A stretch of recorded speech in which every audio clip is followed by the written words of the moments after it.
Day 713 of the Ukrainian War Map, also known as the Russo-Ukrainian War. Juzzy here, and today is a super quick update as I take a simplified and down-to-earth approach to some of the most important happenings on the ground in Ukraine.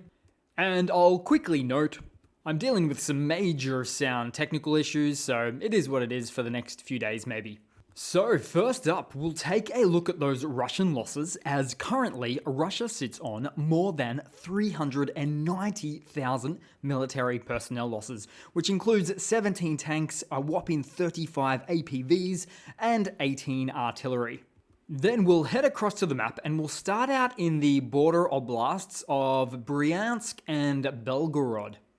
As in a familiar story, the governors of each of the oblasts stated that 2 drones were identified and neutralized over the regions most recently. And although I don't doubt the AFU's ability to send one-way UAVs this way, something feels just fishy about how common this exact story is that they always say, of 2 drones spotted, then neutralized, almost as if they're attempting to hide the actual details. And it's fair to say at this point that denial is always Russia's first line of defense after an incident, and usually immediate denial, even in the face of an overwhelming body of evidence that speaks to the contrary, whether it was the quote-unquote slightly damaged shipyards or undamaged landing ships. I mean, the list really goes on. Then briefly, we'll move to northwest Russia, as in Lake Onega. So there it is. As a Russian Mi-8 military helicopter crashed for unspecified reasons with crash debris that was found at a depth of up to 50 meters below. Then, still in Russia, multiple blackouts were reported in the Rostov Oblast and the surrounding regions, multiple regions, to what was identified as technical failures in the power grid. And no doubt, I'm sure, the previously mentioned helicopter was dealing with a technical failure of its own. Then we'll head back across to the Ukrainian map today, as Ukrainian forces repelled a Russian sabotage attempt near the Sumy Oblast border. Now in this instance, the Russian team divided and tried to flank the Ukrainians, but a Ukrainian counter team engaged and drove them back after a 90-minute fight. Then we'll head into the Donbass today, as heated engagements in this region have been really pronounced, as Ukrainian forces most recently repelled 8 large assaults in the region at areas including Avdiivka in the north, Klishchivka in the south, and Ivaniska to the west. And at the same time, destroying significant amounts of manpower and equipment. Oh, and noting that the armed forces of Ukraine liberated a small portion of land directly just north there of Klishchivka, although not yet represented on this map. And just to note for here as well, the AFU also maintains control over the strategic height to the west as well. Then we'll move south to Avdiivka, as there's been continued heated engagements in that region too, with Russian forces ultimately looking to perform an encirclement from their positions in the south all the way up to their currently held positions just beyond the Pisochny mining quarry pond, right there. As Russia looks to solidify recent positions all the way up to the railway station, which is a little bit hard to see here on this map. And bear in mind, the heavily dug-in Ukrainian positions to the northwest of this latest Russian push, and indeed beyond the railway here, are at the coke plant. In fact, we might pop open the satellite image, and you should be able to see it. Not a very high-res image, but there it is right there. Of which there is no sense of urgency for the Russian forces to try to capture at this point in time, as it just wouldn't be feasible for their military. Then not far away in Stepova, so a Ukrainian M2A2 Bradley IFV, or infantry fighting vehicle, was seen engaging a Russian-held house position with its now well-advertised 25mm Bushmaster chain gun fire. Then, moving along, somewhere in the east, a Russian T-72 that was firing at Ukrainian positions was hit by a series of Ukrainian FPVs and damaged as a result there. Then, also in the east, Ukrainian drones from the 30th Mechanized Brigade went on a munitions drop-in spree targeting Russian field generators, which certainly makes for a debilitating scenario for the invaders. Then, somewhere in the south, a Russian T-90M tank, M variant, latest and greatest, at least in terms of what Russia has to offer, was seriously damaged and abandoned, with this one very likely to have been damaged as a result of anti-tank mines, given the damage that we see here.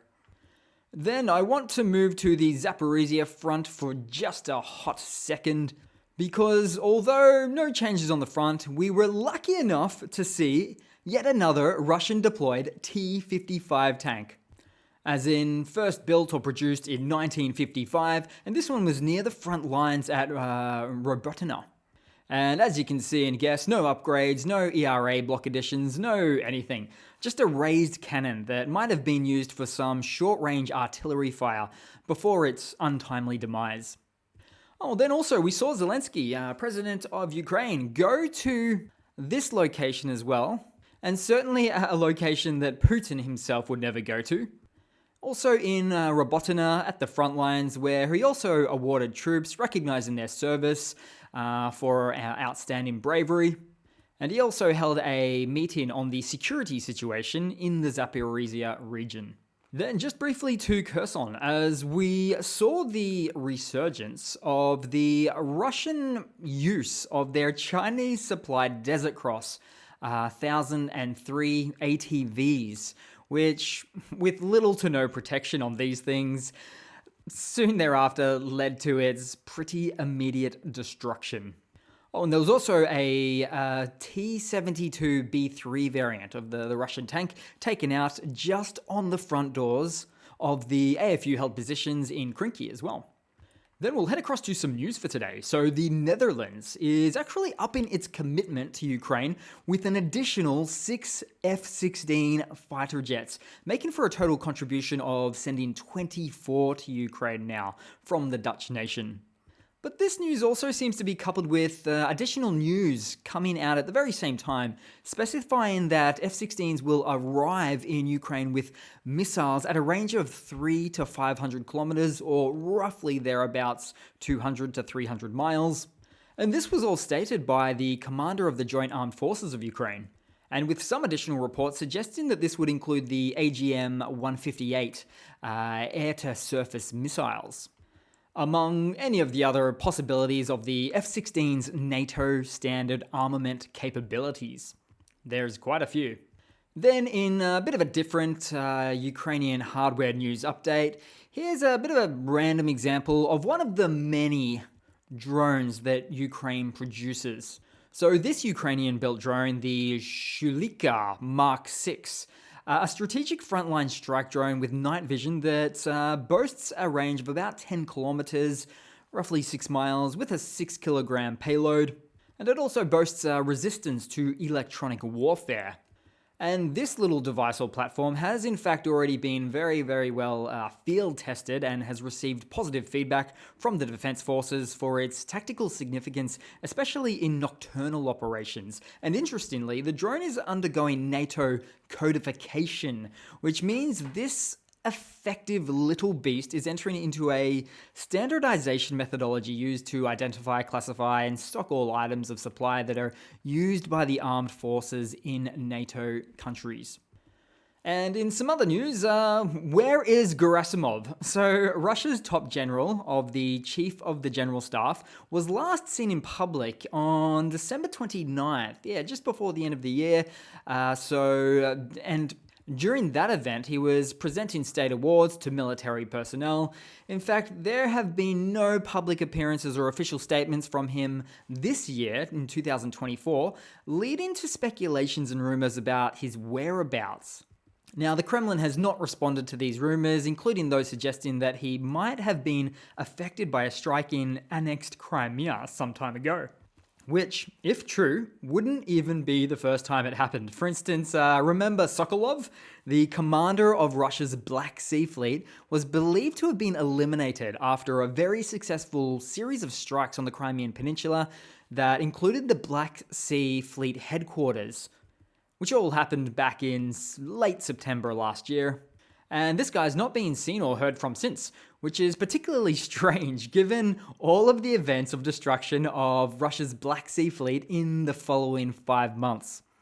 Well, to be fair, there was this one event we saw, Sokolov, via video link at a Russian Ministry of Defense meeting, but it was widely considered to be a staged live recording of a previous recorded event.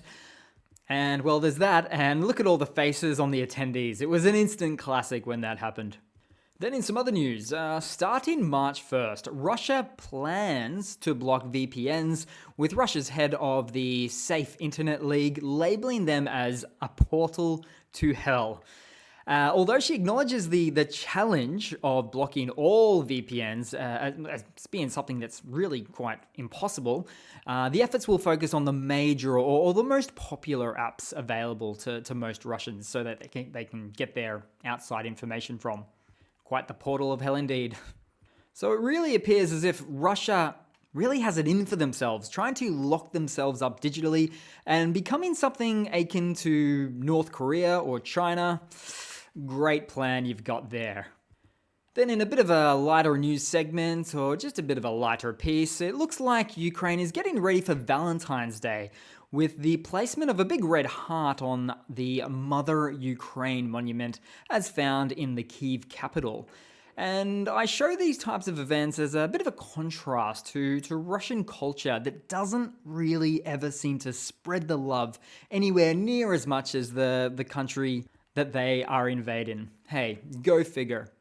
Then moving across to a quick funny to round it off today, guys. So this is really quite a backwards funny, if at all, anything funny. But a priest from the Russian Orthodox Church claims that bullying in schools prepares children for the realities of life. Now, I've had my concerns for quite some time now about the true legitimacy of the Russian Orthodox priesthood and the institution as a whole, but it's life advice like this that they feel that they must shell out that to me just goes to show or help confirm the true mafia-style nature of many aspects of the Eastern Orthodoxy way of life. So that will have to be it for today, guys.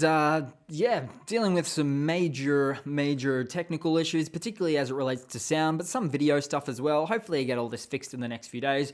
Hope it's not too much of a bother for you. Maybe a bit of an echo, that sort of thing. It's all a bit strange, but hey, yeah, thanks again for watching. Please continue to like and comment, and I do hope to see all of you guys there in the next one. Cheers.